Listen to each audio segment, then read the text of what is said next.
شیردل زن میگیرد، یکی زنگیریش دیگر خاموش شد. شاید کسی زید برآمد. ما زید برآمدگیم برای اویلادور شوی. ها من خبر یافتم که یک دخترک ایرانی به تاجیکستان اومده است و دعوا دارد که شیردل رو به سود دهد. اوضاع عوض کرده که اون دختره که خیلی قولی خچه قلم بیوه چی مگر کلان است عروس؟ کلانیش مایلی 4-5 سال کلان مایلی و کودک داره بو. من نمیدونستم اول کلان سال با هم خیلی شناس شدم، خیلی عاشق شدیم، نغزیدیم با فهمیدم کلان ده. دوستان سلام، باوری دارم که همگی خوب و سلامتید. ما قرار داریم در استودیوی شیردل نعیم جان و سبب تشریف ما به این استودیو تنها دونستن یک چند سر و اسرار. من باوری دارم که نعیم جان و شیردل پناه نمیکنن و در شاهدی ما و شما هر سوالی که من پیشنهاد میکنم آشکارا پاسخ میگویم. راضیید؟ چی بانی؟ از اون که ما مهمان استودیوی شما گشتیم ناراحت نیستید؟ نه خوش آمدی. دیر میگویم یک شعر میگویم. سلامت باشید. شیردل خوبی؟ چه حال داری؟ الحمدلله ساز خوبه. در اینترنت یک حادثه رو شاهد گشتیم که دختری برآمد کرده میگوید که من اپای شیردلم. چرا این سر رو ما تو این روز نمیدونستیم؟ در حقیقت اپای خونی شماست؟ بله که رستم جان اپا میشه و حقیقت داره. مفصل تر فهمونه؟ وقتی که اپای میرفروز مرا یکم بار زنگ زد گفت که سلام علیکم دادر جان، گفت بیا و بخوریم. گفت من حیران شدم، گفت من اپای تیم. گفت مهرافروز همون دختری که اپای شما؟ اپای ما. گفت که من اپای تو میشم بیا و بخوریم. من هم حیران شدم، اول مایلش گفتم خیر و خوردیم. خیر بعد پیش پدرم اومدیم، بعد خیر برنامه کردیم، برنامه را فکر میکنم همتون دیدین. بعد برنامه بعد اوچم زنگ زدم، گفتم که اوچا، گفتم خیلی خیلی اپای مهرافروز اومده رستم می اپای مای اوچم من بقار گشت. گفت که مای چه میدونم؟ گفت اتایت 10 زنگ گرفته. ولی تو حال از اساسی واقعی داشتنش رو معاینه نکرده؟ حالا که اما خیلی گفته سعی که اپا مایو من خیلی میگم اپا مای. نعیم شما چی فکر داره؟ من درست دیگه کارهای ایجادیم بسیاره. این موضوع رو در هم برنامه هم گفته بودم که شیردل جان خودت خیلی همشه معاین که وقت ساعتش بیا من معاینش میکنم. شیردل ما شنیدیم که شما یک جای دویت کردن امروز اپاتون. راست؟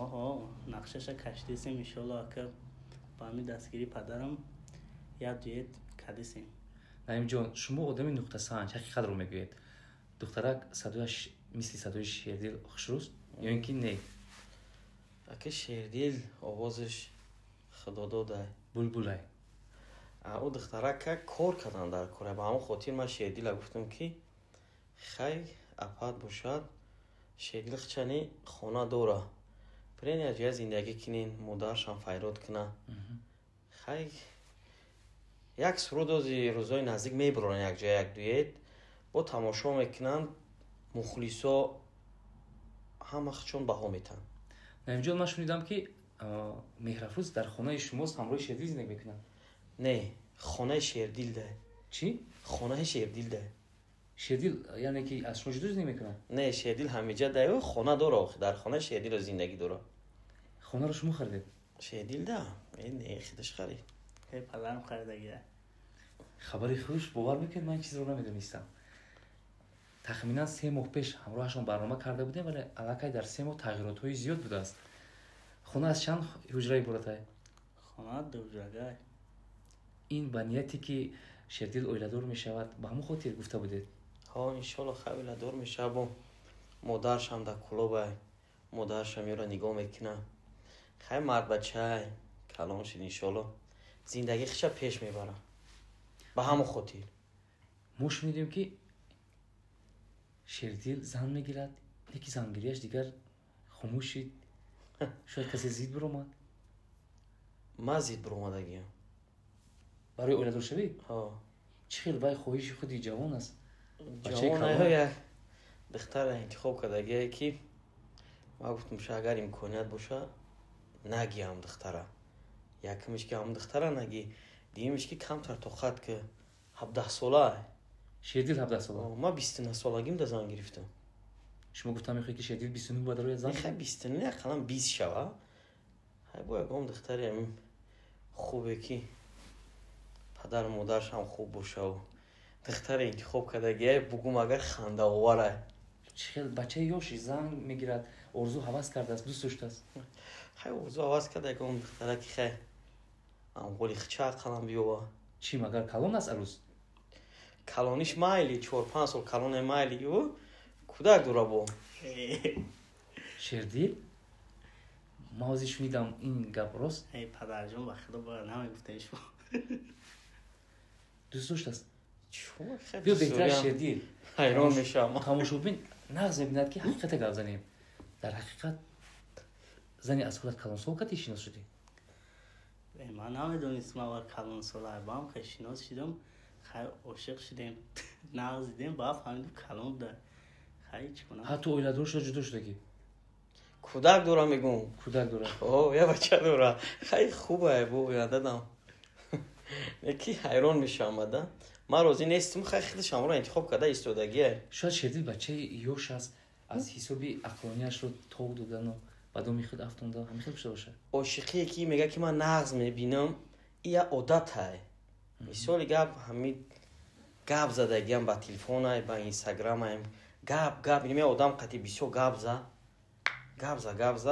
вақте ки гап намезанӣ хиёл мекунӣ чизе та гум кардагӣ одат мекунӣ ку фикр мекунем ки одат кардагия хай оянда бо вақт нишон метарустам биё. ман фикр мекунам ки амр ҳақиқат дар ин ҷо буда сабаби муғамбир шудану камнамо шудани Шердил чест на?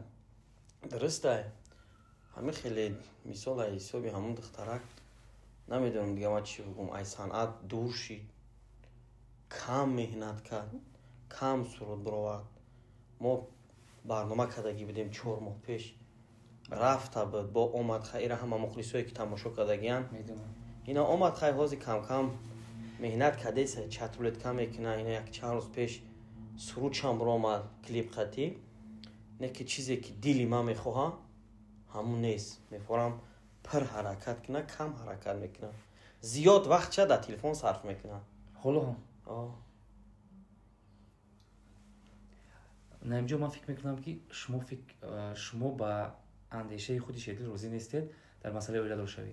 духтару худтон ёфта хостгорӣ рафта мақсад ки ба таби дили худ санҷида не ба таби дили ман набоша рустамҷон ба таби дили худаш бошаву камтарак сабр куна оли кӯдака 17 сола як баъд хай ягон духтаре интихоб куна ки мо ҳам орзу ҳавас дорем модаршани орзу ҳавас дора хеш таворам ки як тӯй тамошо кунему хай намедонам охирама чира вақт нишон мета хай урани бигира ман намедонам хай бо мухлисо шумо бигем бо як ман хабар ёфтам ки як духтараки эронӣ ба тоҷикистон омадааст ва даъво дорад ки Шердилро ба суд диҳад.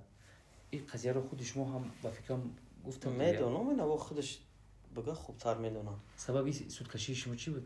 همه مخلصان میدونن که خیلی وقتی اخیر چترولتگاه قطعی همین ایرانو شده سای بسیار مخلصان خواهش میکنن که همین ایرانو قطعی بسیار چترولتگاه که بعد خیلی کدیم چترولتگاه کدیم یه روز در اینستاگرام یه دخترک می نویسه که اول حرفای فارسی قطعی می نویسه چیزی کامنتر هم ده که نتونستمش خونده بعد پیروش کنم خوندم میگه که بگی ویدیو ما رو دلیت که میگه بگی دلیت که بعد اول دلیتش نکنم که بعد گفت که ما میام تاجیکستان میگه سودا میتون تا بعد ترسیدم دلیتش کردم. درباره چی بود ویدیو هم چترولتکا بود گفتگی که یا سرودم بخون سرودش خوندگیم او معلمه بوده و پاشکا معلمه زبانی خیلی معلمه زبان بوده بعد گفت که دلیتش کردیم. به تاجیکستان اومده بود؟ نه اومدنی بود.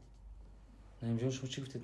نه من گفتم واخیرش ایدیل کیم خیلی مرا نویسه یک آموزگار بوده در ایران من خودم توصیه دادم شکی او دلیت که وایم آواز روی کرده خواهش کرده که من معلمایم شاگردان میبینن چی میگن من خیلی در چتولتکا شیشته انتخابی وای حاضر یگون کس ما نمیتونیم میگیم که معلمه یا مثال صاحب کاری که در اینترنت چیکار میکنه زمان اینترنت کدام میره فورا در اینترنت میشینه یا صحبت میکنه با اون خاطر من خودم توصیه دادم شکی او دلیت که با او وای دختره که همزبانی ما ایرانی هم خیر رحمتش گفت او دلیتش کردن او گفت که سود نمیتیم خیلی کم آواز روی کدک نه که سودا ندادک نه اومدک تاجیکستان مهم هم دیگر فهمی شد؟ بله هم دیگر فهمی شد دلیتش کردن برفت تمام.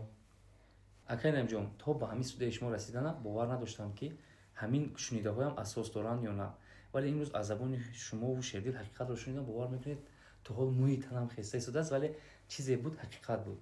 ман ба Шердил ҳамин қадар пешниҳод дорам ки ақлашро кор фармояд, пешравӣ кунад ва ба ҳар гапҳои сохтаву ба ҳар як андешаҳои хом дода нашаваду ҳунарашро сайқал кунад, то ин ки мардум ки шуморо дӯст медоранд, ҳунаратонро эътироф мекунанд, ноумед нашаванд. наимҷон, дар охири барнома чӣ гуфтан мехоҳед? ай худованд нигаҳбон боша ҳамаи шуморо, мухлисои меҳрубон. дастгирии шумо, пешрафти мо. ай фикри ақидотона ҳаматон дар комментария бинависен. хай фикр мекунем ки рӯзҳои хуб ай пешай. иншоалло Шердилам ҳаракат мекунаву интихобша интихоби дуруст мекунад. худованд нигаҳбонтон боша. Ташаккур.